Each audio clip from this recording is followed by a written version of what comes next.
Welcome back to official Akhtar Rahman sir YouTube channel. एक नए video में आपका फिर से बहुत बहुत वेलकम है दोस्तों।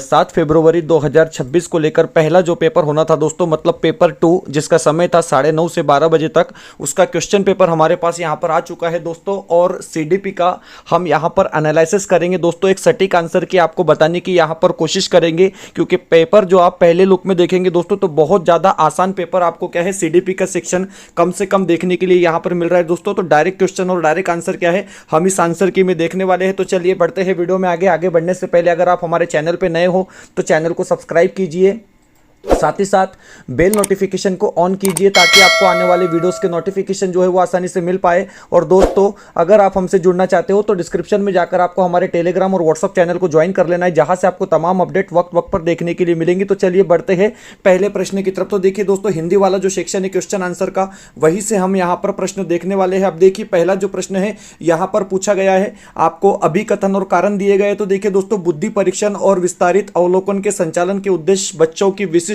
आयाम और क्षमताओं में तुलना करना होना चाहिए। इस तरीके से यहां पर तुलना वाला जो शब्द आ रहा है दोस्तों, एक नेगेटिव पॉइंट आ गया, क्योंकि हमको यहां पर नेगेटिव और पॉजिटिव चीजों को देखना है। तो दूसरी बात है कि बुद्धिमत्ता एक जन्मजात क्षमता है और इसे पोषित नहीं किया जा सकता, यह भी गलत है। तो मतलब आपका ए और आर दोनों गलत है, मतलब विकल्प आपका सी यहां पर क्या है दोस्तों, पहले क्वेश्चन का सही आंसर रहेगा। चलिए उसके बाद दूसरा जो प्रश्न है दोस्तों, वो जेंडर को लेकर पूछा गया है कि एक शिक्षिका जो अपने माध्यमिक स्कूल की कक्षा में सचेत रूप से सभी जेंडर के वैज्ञानिक उदाहरण लेती है। अब देखिए सभी जेंडर के जो है वैज्ञानिक उदाहरण यहाँ पर क्या है दोस्तों लिए जा रहे हैं। तो मतलब आपका विकल्प डी जो रहेगा वो बिल्कुल सही आंसर होगा। ऑप्शन जो डी रहेगा आपका वो बिल्कुल राइट विकल्प यहाँ पर क्या है दोस्तों होने वाला है कि जेंडर रूढ़ियों को तोड़ता है। चलिए बढ़ते हैं तीसरे प्रश्न की तरफ। दोस्तों मैं आपको बता रहा हूँ कि 98% जो है हमारे आंसर आपको यहाँ पर क्या है बिल्कुल सही रहेंगे दोस्तों, क्योंकि जिस प्रकार से एक एनालिसिस हमने यहां पर क्वेश्चन पेपर का किया और बहुत आसान, बड़ा आसान सा पेपर क्या है आपको यहां पर देखने के लिए मिला है। प्रश्न जो तीसरा है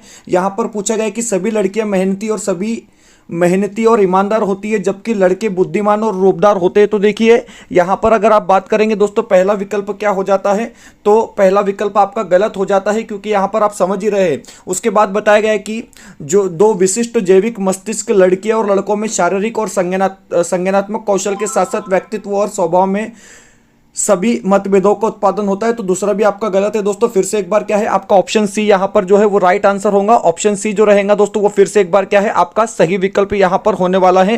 प्रश्न नंबर 4 की तरफ बढ़ते हैं। प्रश्न नंबर 4, अब देखिए दोस्तों प्रश्न नंबर 4 आपके सामने है। आपको पूछा गया है कि विद्यार्थियों के सीखने की प्राथमिकताओं में व्यक्तिगत भिन्नताओं को किस रूप में जाना चाहिए, इस प्रकार से या किस रूप में देखा जाना चाहिए। तो इस प्रकार का जो प्रश्न है आपको यहां पर पूछा गया है, और इसका जो आंसर रहेगा दोस्तों, फोर्थ का जो आंसर रहेगा वो रहेगा विविधता का सामान्य चित्रण, मतलब सी रहेगा। ऑप्शन सी बिल्कुल इसका परफेक्ट आंसर यहां पर क्या है दोस्तों होने वाला है। चलिए जो 5वां प्रश्न है, प्रश्न आपके स्क्रीन पर है और प्रश्न पूछा गया है कि वह आकलन जो किसी विद्यार्थी के प्राप्त अंकों को अन्य विद्यार्थियों के औसत प्रदर्शन से तुलना करने के लिए किया जाता है, डैश डैश कहलाता है। तो देखिए मानक संदर्भित कहलाता है, मतलब विकल्प बी यहां पर क्या है तो सही आंसर होगा। ऑप्शन बी जो रहेगा दोस्तों वो बिल्कुल आपका क्या है राइट विकल्प यहां पर होने वाला है।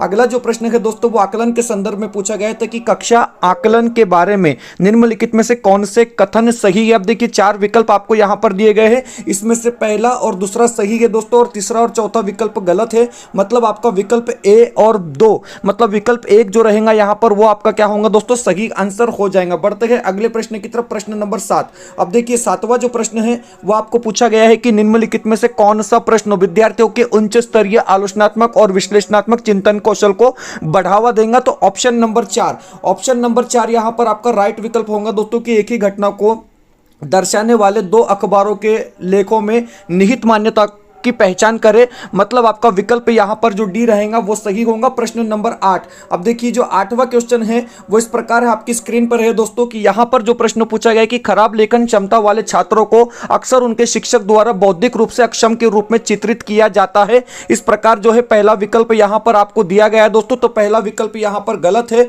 उसके बाद दूसरा विकल्प दिया गया है कि शिक्षकों में अंतर्निहित पूर्वाग्रह होते हैं, और पूर्वाग्रह आगे मतलब आपका नेगेटिव हो गया दोस्तों, दूसरा भी आपका गलत है। तो फिर से से आपका विकल्प सी यहाँ पर क्या है, गलत होगा, क्योंकि ए आर दोनों यहाँ पर क्या है, गलत दिए गए हैं। चलिए 9वें प्रश्न की तरफ बढ़ते हैं दोस्तों। प्रश्न नंबर 9। अब देखिए क्वेश्चन नंबर 9 आपकी स्क्रीन पर है, क्योंकि यहाँ पर हम हिंदी में प्रश्न देख रहे हैं। प्रश्न आपको पूछा गया था कि निम्नलिखित में से कौन सा कक्षा में विविधता को बढ़ावा देने के लिए एक उचित या सही तरीका होगा।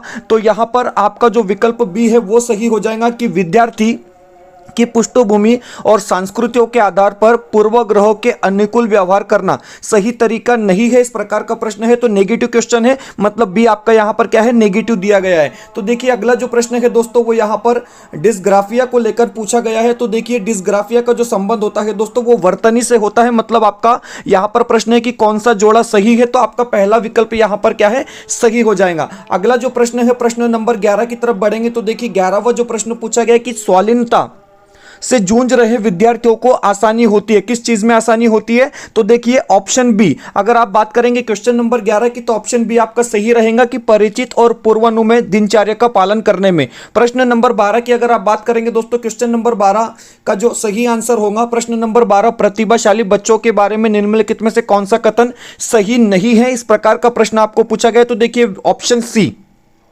ऑप्शन सी क्या बताया गया कि प्रतिभाशाली बच्चों में जिज्ञासा की भावना कम होती है और उनकी कल्पना शक्ति कमजोर होती है, ये गलत बात कही गई है। मतलब आपका विकल्प सी जो रहेगा दोस्तों वो सही होगा। बहुत ज्यादा आसान सेक्शन जो है आपको सीडीपी के सेक्शन में पूछा गया है दोस्तों, आराम से आप यहां पर 25 नंबर ले सकते हैं। विद्यार्थियों द्वारा स्वयं और त्रुटि विश्लेषण से क्या होता है। तो देखिए 13 का जो आंसर होगा वो फिर से एक बार क्या है दोस्तों, सी होगा। विद्यार्थियों के लिए अधिगम्य स्मृति में बनाए रखने में सहायता प्रदान करता है, मतलब आपका विकल्प सी आपका फिर से क्या है, 13 का सही विकल्प यहां पर हो जाएगा। अगला जो क्वेश्चन है दोस्तों थोड़ा सा इसको हम डिफिकल्ट कह सकते हैं, क्योंकि आपके स्तर के हिसाब से घोषणात्मक ज्ञान और प्रक्रियात्मक ज्ञान के संबंध में निम्नलिखित में से कौन सा कथन सही है। तो देखिए यहां पर हमारे हिसाब से दोस्तों बी सही होना चाहिए, ऑप्शन बी सही होना चाहिए। चलिए 15वें प्रश्न की तरफ बढ़ते हैं। 15वां जो प्रश्न है वो यहां पर पूछा गया है कि जिन विषय वस्तुओं को मौजूदा संज्ञानात्मक संरचनाओं के विस्तार या संशोधन की आवश्यकता होती है उन्हें डैश डैश में उन्हें सीखने में लंबा समय लगता है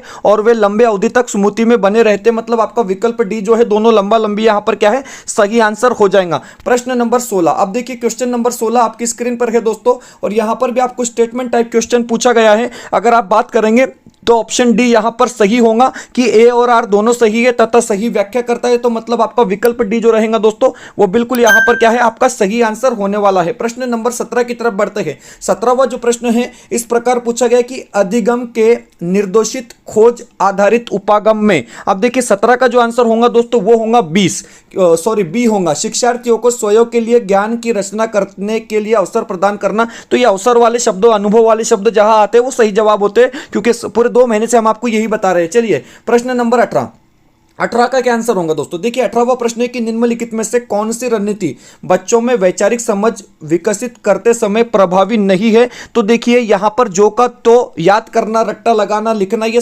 मतलब ऑप्शन 3 आपका सही आंसर यहां पर क्या है, होने वाला है। प्रश्न नंबर 19 का जो आंसर होगा दोस्तों यहां पर सामाजिक रचनावाद होगा, आपका विकल्प बी जो रहेगा वो बिल्कुल सही आंसर होगा।